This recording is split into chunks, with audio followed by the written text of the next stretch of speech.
Hello, I am Dr. Caio Figueiredo. Welcome to Bovineology.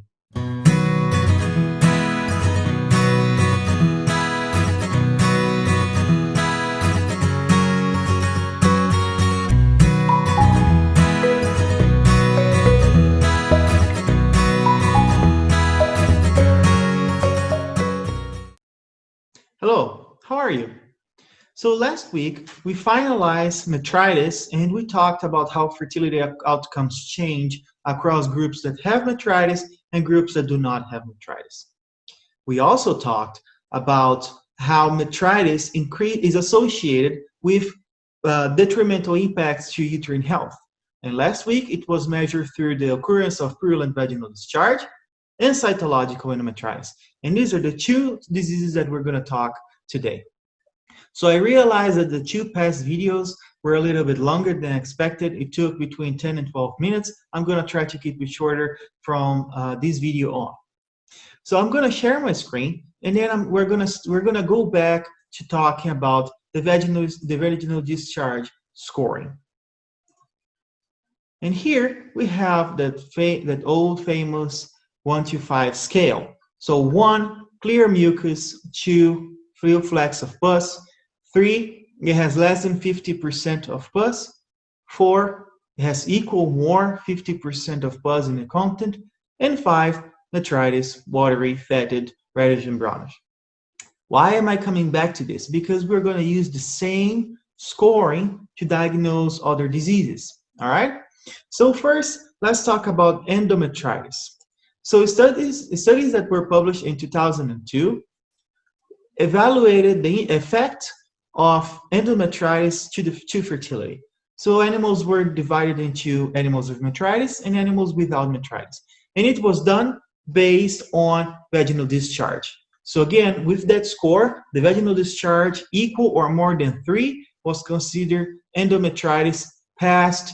Well, this study in particular was done between 20 and 33 days in milk. And what the investigators saw is that, in fact, animals with endometritis have reduced fertility compared to animals without endometritis. And that was translated into an increase in median days to first breeding, reduced pregnancy to first service, reduced cumulative pregnancy risk. It was translated into the reduce pregnant animals by 120 days in milk. Also, median days open means when animals are not pregnant for a longer time, it is associated with endometritis. Also, there was a tendency for the number of artificial insemination required to get an animal pregnant. And also some factors associated with survivability, cooled for any reason, and particularly cooled for reproductive failure. So animals that leave the herd that are sold, right? So these are some of the effects that endometritis has. Now, still on the same study, when we evaluate odds and risks, so what we find is that comparing animals with metritis, having the reference animals without metritis, animals with metritis have reduced hazard of first breeding. They have reduced odds to get pregnant in the first service.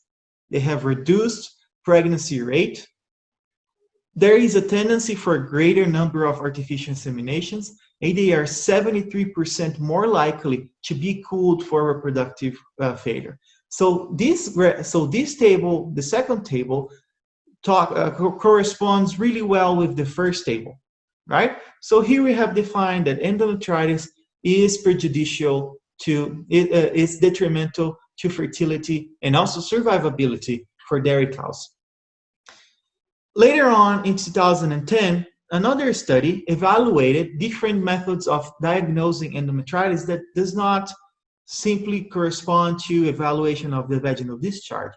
Now this time, these investigators added endometrial cytology to that. So after a variety of tests trying to define sensitivity and specificity, it was determined that using 6% or more of polymorph nuclear cells present into the endometrium at the time of cytology was considered also endometritis. What we see here in this graph is on the x-axis days after parturition, and on the y-axis is proportion of cows not pregnant. And what is very interesting here is that we have on the solid lines unaffected animals, so meaning animals that didn't have a vaginal discharge that is 3 or more, or cytological endometritis,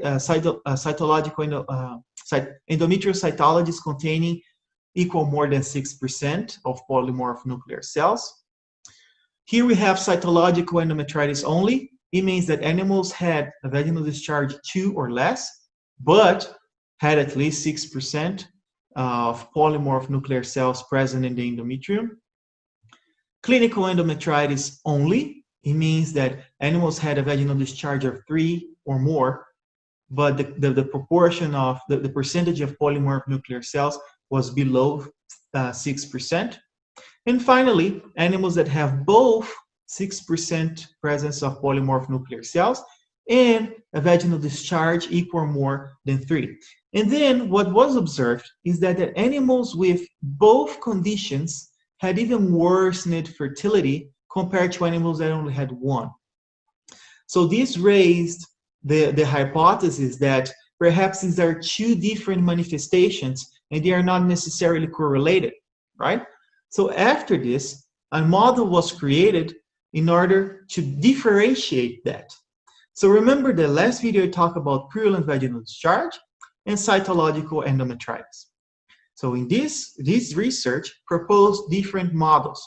Proposed that animals can have PVD, purulent vaginal discharge, which are animals that have a vaginal discharge equal or more than 3, but no presence of polymorph nuclear cells that surpasses 6, is equal or surpasses 6%.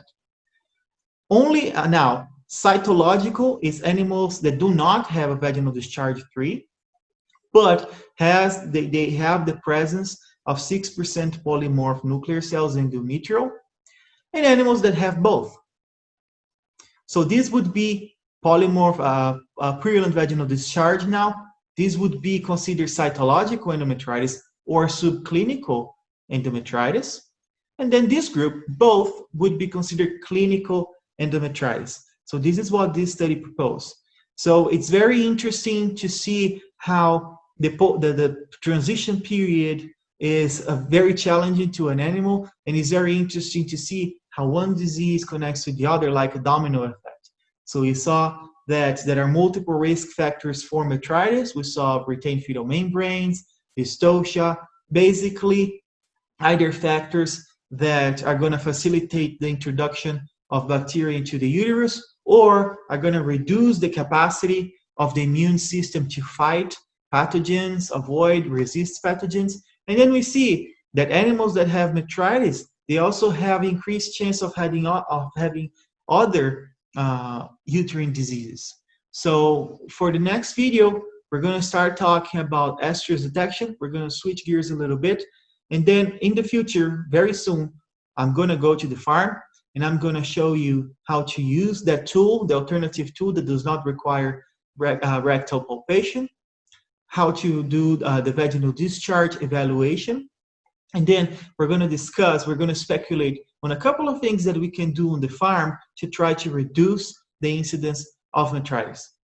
So if you share, again, if you like the video, share, subscribe to the channel if you didn't subscribe yet, activate the notification button, and I'll see you in the next video. Thank you.